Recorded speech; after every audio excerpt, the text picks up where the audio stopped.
This is the Hypothetically Sound podcast, hosted by Alek, Randy, and Xavier, where we take a hypothetical look at the world around us, exploring the what-ifs, maybes, and how comes. Join in on the unfiltered, raw, and real conversations as we explore the world around us.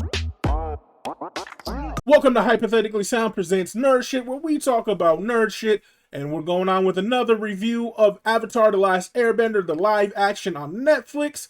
This episode, we're talking about episode 3 and 4. So let's just get right into it. Alek, how did you like episode 3 of Avatar: The Last Airbender? Episode 3 showed a lot of changes to the series, like that the directors did and Netflix did, including like introducing Tao and Sai, who didn't have a name in the show. I'm pretty sure they just referred to him as Mechanist. Yeah. Super early, which is interesting. Because they're supposed to be introduced, like episodes like 10 or something like that. It was like, right? It's late in the first season. Like, yeah. Right before they get to the water temple, they meet him at the northern air temple. Which apparently they're just getting rid of. Well, at least that's my assumption. Yeah. Assuming that that's not going to happen now because of it. Yeah. So that was an interesting change. Along with, they had Jet come in, who also I don't think shows up until after they meet Bumi. They start because from what I remember doing a little research, they started. So episode 3 starts about episode 5 of the anime, which makes sense because episode 3 would be episode 5 if they're doing like 2 episodes per episode of the live action. And then Jet shows up, who I'm pretty sure is like 11, 12, 13 in the series. Like later down in the series, so kind of threw me off a little bit seeing him. I also thought Jet was Haru when I first saw him, and the fact I think we mentioned in episode 1, I didn't see him on the cast list. Yeah, so it means that they probably aren't going to do it, which in fact means they probably aren't going to do any of the after Omashu arcs. We haven't seen anything past 4, by the way. So yeah, and if you guys aren't up into the anime like we are, what he's referring to is they get captured essentially and put into a earthbender prison, where they run into a kid who's practicing earthbending, and then there's a whole arc about them breaking out of the earthbender prison from the Fire Nation, getting the earthbenders to take back their power. It's one of my favorite little arcs, so I'm sad if it's not going to be in episode 5 or 6, but we'll see. But yeah, it looks less and less likely that it's actually in the show, which is sad to me. Yeah, I think it was a good arc that kind of showed, like, even like after Omashu and like, I don't know if they hint at Ba Sing Se during it, but Omashu seeming like somewhat of a safeguard against Fire Nation. It shows that like they still had influence in the Earth Kingdom. Yeah. Which I think was just like nice. Plus, you had the side story of Jet and the Freedom Fighters, and they made allies with Haru and all the Earthbenders that they helped save off the ship. That's something I wanted to talk about too. Is while I get they wanted to limit the side quests that Aang does, I think that takes away a lot of his avatarness, like for lack of a better word. The whole thing in the anime is Aang did these side quests, but he got people to believe in the Avatar again and be his allies that set up for later fights.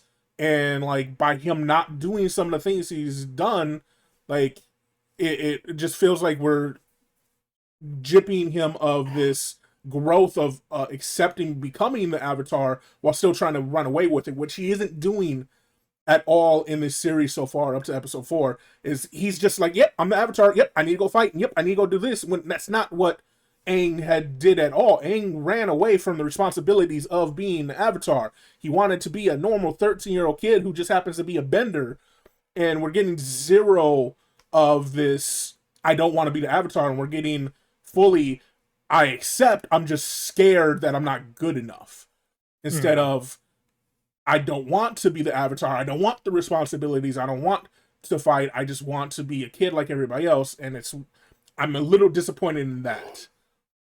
Yeah, I believe we did mention that again last episode, how weird it was and how annoying that would get as we went on. And I agree. After like additional 2 episodes, it's kind of like, damn, Yeah. Aang is weird. Like he's Mhm. just weird. He's just weird character at a core now. Yeah. But yeah, not showing the allies is really just interesting because now I'm future episodes, and I'm not saying they can't do it in season 2. They probably will, Mhm. honestly, but like just from what we have at the moment, if they ever decide to skip forward to the final fight, he has no allies to help him fight that war, Yeah. that final battle, right? And like like you said, don't get wrong. There's still time for them to introduce other characters that don't. But like at this moment, it would be such a drastic change for him to all of a sudden start like gaining these friendships when right now he seems head set on going and doing what he needs to do. I can see them in like season 2 or 3, depending on how fast they go. Mm-hmm. I can see them adding it to the series, Yeah. or I guess to the stories when they head back to Ba Sing Se. Mm-hmm.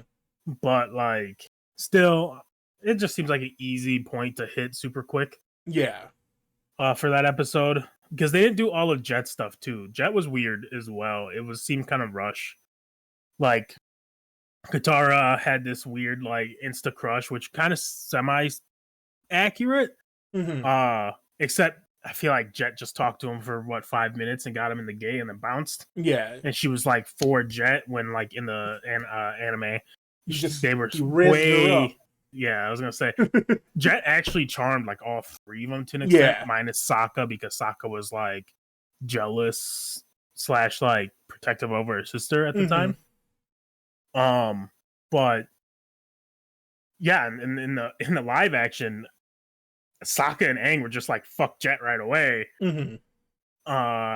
Like, oh, it was him. There was like no like whatever, and then they had the argument, which also was kind of weird because they haven't really set up that much of a dynamic between Sokka and Katara up until that point Yeah. of arguing constantly, and then you get the argument about Jet, and then you get the argument inside the tunnels, just like, and I was like, Mhm. okay, that's just weird because they literally weren't arguing any time really before that, or even showing like minor hostility Yeah. over their traumas. Like outside of him telling her not to earthbend because he's afraid. Waterbend. Or Yeah. waterbend, sorry. I was thinking of other stuff I was going to talk about after you're done. But yeah, other than him telling her not to waterbend because Fire Nation kills waterbenders, yeah, they had no real arguments up until that point. That wasn't even an argument because it seemed like her character took it as a warning. Like, Mhm. yeah, I know I shouldn't be doing that. Yeah. No, but so I'm gonna take off my cap as like a fan of the anime. If I'm a casual viewer, who saw all this hype around this show, it's trending on Netflix. Yeah, let's watch it. It's a new Netflix show. I would be perfectly okay and entertained by episode 3. Like without knowing Jet and the Mechanics Eye and everybody, like I would have been okay with the episode and how it transpired and getting to see these new characters, the little band. The argument would make sense because they're on opposite sides. Like you get to see how infatuated she becomes with Jet, how infatuated Sakura comes with the Mechanics. So it makes sense, the argument from a non anime fan or source material fan. So the episode made sense that way, and I enjoyed it without that. But knowing, like you said, knowing everything that transpires in the source material, it is weird to true fans of Avatar. The cat, yeah, I agree. And I'll say that again later on too. Mm-hmm. Like like if I was not knowing the source material, like this concept of Avatar is still just super cool. Yeah, like and I think go sorry. I think since there's already such an established IP like Avatar, that it makes it really hard for the writers to make these changes without it being criticized or seen like as not good by core like cartoon fans. So. Mm-hmm. No, I agree. It's like as a casual fan, and I still think that's what Netflix is shooting for mostly. And we can tell by the small nods they give to the source material fans, like the cabbages and them riding down the chute at the end of episode 4. These are just nods to the source material fans. while I honestly think their pinpoint is non-source fans. They want to bring in new fans so they can create their own thing. Which is fine. That's what adaptations are meant to do. You make it your own by taking some of the source material and making it your own. And so that's what adaptations are for. Uh, it is for true fans who have been waiting for this for so long. It is heartbreaking to them. But honestly, I think at the end of the day, they're going to be the minority in the fandom of Avatar. I don't think they're gonna be the minority because like the fandom doesn't exist without these fans like beforehand because there is no other media. It's literally just the two Mm-hmm. series, right? I and I don't think this live action, the new fans of the live action, what it will outweigh the fans that literally made that live action happen. I do think, however, a lot of people will just sit and watch through it anyways. And I also think it'll bring more people to the cartoon for those who are either disgusted by the remake or want to see the source material. Mm-hmm. All I would say is for the people who are mad at the live action, just wait a year. You'll get your animated movie that's hopefully still being made by the original creators, the original writers, It is. and it's going to be Or everything you Avatar want and more. Studios, at least. Yeah. That's another thing. They made Avatar Studios. This has nothing to do with Avatar Studios. Mm-hmm. It doesn't even have anything to do with the original writers because they left due to a lot of the decisions that were made in this series. Yeah. And I don't honestly blame them, but especially when we get to episode 4. Yeah, no, they definitely left because, like I said, Netflix is a business. They have bosses that they have to talk to, shareholders they have to make happy, and the creators wanted things like their source materials written. Netflix had to do it in the best way they thought they would make money and get new fans, and it's just part of media nowadays. Media just in general forever. Like if one for ones are what you want, you're just never gonna get it. Even, and don't get me wrong, this isn't one for one. This is even close to one for two. Like they're taking great liberties with the source material, and that just is how things work. Unfortunately, for us fans of original source materials. And again, I think that is fine to an extent. It's when you start changing the core of characters Mm-hmm. or making changes that don't make sense, which again pushes us up into episode 4, in my opinion. Yeah, had it. The, Boomy is one of my favorite characters Mm-hmm. in Avatar, and I will say, if I didn't have the source material, I think Boomy is done decent. Yeah. However, knowing what Boomy is and how he's supposed to be, I think going for a realistic, bitter old man was not the move. Mm-hmm. Like, I understand 100 Years of War does something to you, all this stuff. Boomy in the series went from a crazy creative kid to just a crazy creative old man that went through war. Mm-hmm. Who could probably kill you 10,000 ways with earthbending easy, right? Yeah, who just saw his best friend come back. Yeah, you know, Mm-hmm. like he's just a crazy senile man at his core. He is hopeful. They even mentioned in the series that Boomy lost hope. They took that away. He's a hopeful man, especially with seeing the Avatar come back. Mm-hmm. He teaches the Avatar a lesson before Aang even knows him. Yeah. Knows it's Boomy. Like during that whole time with Boomy, he doesn't know until the very end that it's Boomy. You know, like he has like slight suspicions. Mm-hmm. And I think like that, taking that away kind of is not great. Like I absolutely hated that. The whole time we were watching it, I was just like, I can't. Fucking butchered Boomy, bro. Mm-hmm. They actually butchered him. I was fine-ish with Aang recognizing him right away, but then they just went downhill from there. Yeah. It was just weird. They just made him a bitter old man, and again, realistic standing, probably more realistic having him being bitter. 100 Years of War does that to you, and like Avatar's missing, so all he knows is that his friend Aang died, probably, right? Mm-hmm. And so you see Aang alive, still 12. Don't know how the hell that happened, none of that stuff. But yeah, I don't know. It just wasn't good. Yeah, and I think, as you said, as source material fans, Boomy was a great character. The whole episode was fantastic. The trials that he puts Aang through, and then for Aang to get the realization, like, hey, this is my friend, uh, was fantastic. And still giving him war lessons during that. Yeah, and they did take. I feel like they took that away, and they didn't need to. Even in this universe of darker, more realistic war times, he still could have been this person. That the entire Earth Kingdom right there is isolated from the war for the most part. Like they have spies and whatnot, but like they're isolated from the rest of the war. Hence why he says at the end of the episode they're joining the war. So it would make sense if he was this senile, crazy, game playing old man who we see in the anime series, but they chose not to do that, and it was so obvious they were gonna do it as soon as they flashed back and they had him do the laugh. You knew that that was gonna be the cue for him to recognize, and they were gonna do it super quickly, and I was upset about it,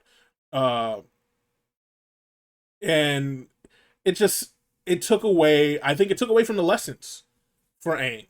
Like the whole time, Aang, I think, is seeing everything as a joke still. And not even as a joke. I think he's upset that face value. Yeah, he's taking it as face value, and he's upset that he has to go through all this, and he's not learning anything. And I think that was the issue. And then even at the end, the lesson he learned wasn't that he needs to be what he learns in anime. It's I can do it with friends. And I don't know. It was just weird. Yeah, it really was. I think like a couple little details that bothered me as well. Ice bending looked weird as fuck. Mm-hmm. Another character who, again, it just doesn't hit the same for me is Zuko. Yeah. I mentioned it previously. He's just so sassy, man. Mm-hmm. Like it's funny at this point. Like I'm more laughing at a lot of his sassiness, but he was being real sassy fighting Aang. Yeah. Like I was like, "Don't use fire bending," and he's like, "I don't need fire bending to beat this boy." Like, bro, why are you saying it like that? Like, Mm-hmm. why are you so sassy for no reason? Yeah.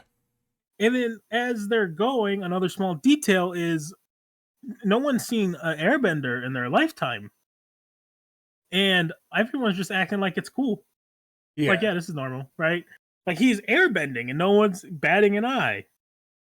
And I also think on that realm is he is known in the entire world. He is the son of the strongest general in the world, the leader of the Fire Nation. People know that he had a scar on his eye and is burned. Dude takes off his mask, start fighting. No one freaks out that the prince of the Fire Nation is in this Earth Kingdom. He should have got locked up instantly. And then when he was seen in costume trying to find his uncle, you're telling me as a higher commanding Earthbender in the Earthbender army, you don't know who this man is? And you just let him go? Also, like, you don't know any recruits that have a giant... You haven't heard rumors of a recruit with a giant burn on his face? Like, how do you get that? Right, that would be new. Why does this recruit have a burn? On his face, yeah. We also saw Zuko. Oops. We also saw Azula for the first time. Like, actually. Azula, Ty Lee, and May. Yep. It was very short, but yeah, we only saw those. We saw them for the first time, so that was interesting. I liked it. I liked their casting. I liked how they acted it. Like it. I saw like 3 minutes of them, so I cannot comment. It came off. I think so far they seem the closest to their characters in that little bit of time frame we saw. I thought they were the closest to their actual anime characters than anybody else in the show so far. Even how she talked, how they reacted, and their body language, it seemed like they did some research on their character and decided to be that character. That's fair. I haven't seen enough of them to really True, judge. true. Hopefully, we'll see them more, and hopefully we get more of them because I like them. I think they're great characters in the show, in the animated show. But overall, how you feel those last 2 episodes? Like I said, I enjoyed 3. 4 was disappointing. Even the cave, like we got the song, which was awesome. Secret tunnel. But even the tunnel was a little disappointing because again, like their arguing is out of nowhere. Like there was no tension before this point for it to bubble over. And you can say, well, they were blah, blah, blah in the South and they were holding this tension, but there's no indication of this tension at any point. There was no don't boss me around up until this point. And so it was a little weird to me. But, you know, that's TV for you. That's media for you. Yeah. What did you think? Episode 3 was all right. Like I said, it really kind of put a nail that they're just throwing episodes together to save time for some reason, since there's not really a timeline in the series anymore. Yeah. But episode 4, I absolutely did not like at all. I wasn't a fan of it. I didn't think you were going to be. Like... the Iroh scenes and stuff were cool. I was cool with all the Iroh scenes. Yeah, Iroh was. I love Iroh. I love him as an actor. Yeah, so... I think he did pretty. I think he's doing pretty well. I think him and Zuko's dynamic as well together. Like I'm warming up to Zuko a little bit more. He's no Dante Basco, but I'm just accepting him as sassy Zuko at this point. Yeah, I'm done. Like I complained the whole time we were watching it that he wasn't like as intimidating or as angry or as serious as I thought he should be, but that's not what they're going for. Dante's with him. Too good. Yeah, I was say, Dante's just too good, man. Yeah, it's really hard to compare to the original. I just have to get Zuko was one of the best characters. I just have to go with this. Zuko is a more emotionally vulnerable and sassy boy. Sassy boy, like his uncle. I want some more tea in my life with Iroh, but at least they put a little emphasis on tea being a big thing for him in this episode, so that was good.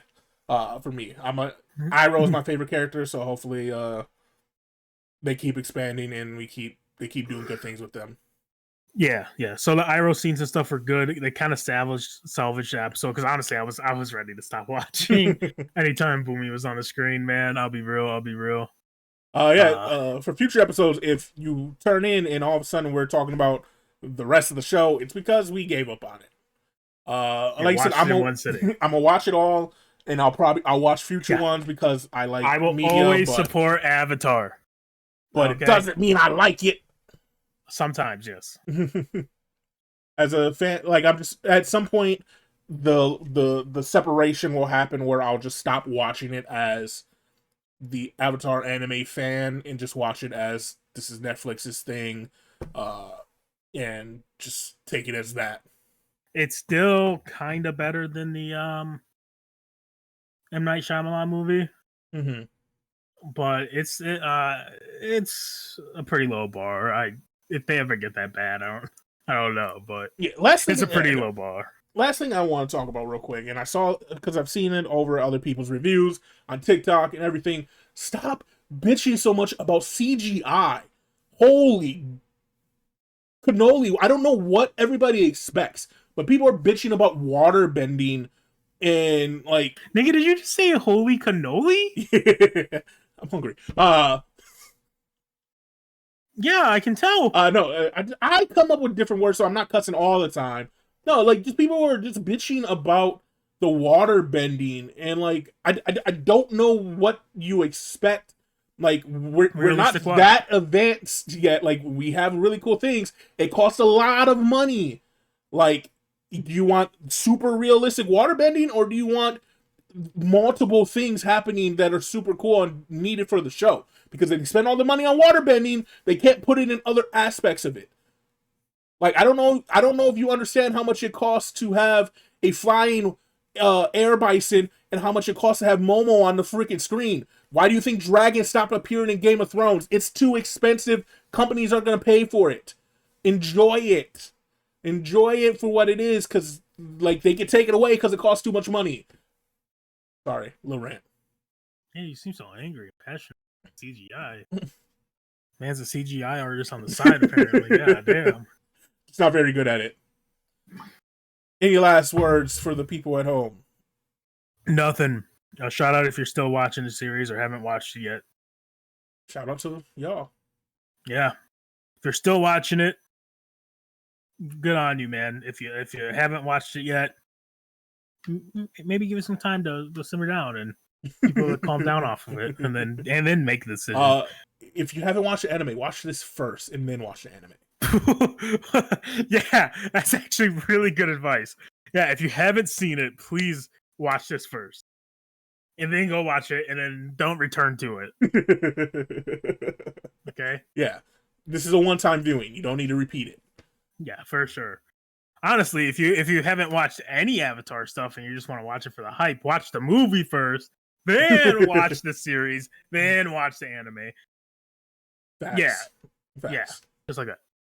Well, thank you guys. Say, watch Korra before. I haven't watched Korra. I just won't. I don't see the reason. It has a lot of cool concepts. It has a lot of cool concepts. They fuck up a lot of things. It's kind of like it's based in Avatar. Yeah, yeah. It's like Star Wars Episode 9, 10, and 11.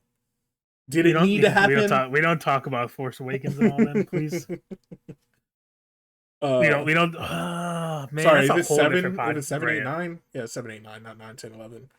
I don't know. All I know. 9, 10, 11, 2, which is coming out, doesn't need to happen. Yeah. Why the fuck is Rey coming back? It doesn't matter. It doesn't matter. We're supposed to be done with the Skywalkers and get that bitch off the screen, but apparently not. Now she has an incest baby. And we're off the rails. Thank you guys for listening. Thank you for watching. If you're listening on Podbean, come over to YouTube. You can watch us freak out on camera. If you're watching on YouTube and you want to listen to us again on Podbean or on iTunes or on Spotify, go do that. Shoot follows, likes, comments, tell us what you like, what you didn't like. You know the drill. And until next time, have a great day. Bye. Deuces. Thank you for listening to Hypothetically Sound. We hope you enjoyed the episode. All episodes can be found at hypotheticallysound.podbean.com, as well as on Apple, Spotify, and Pandora. For full unedited video versions of the podcast, please visit us at youtube.com/hypotheticallysound.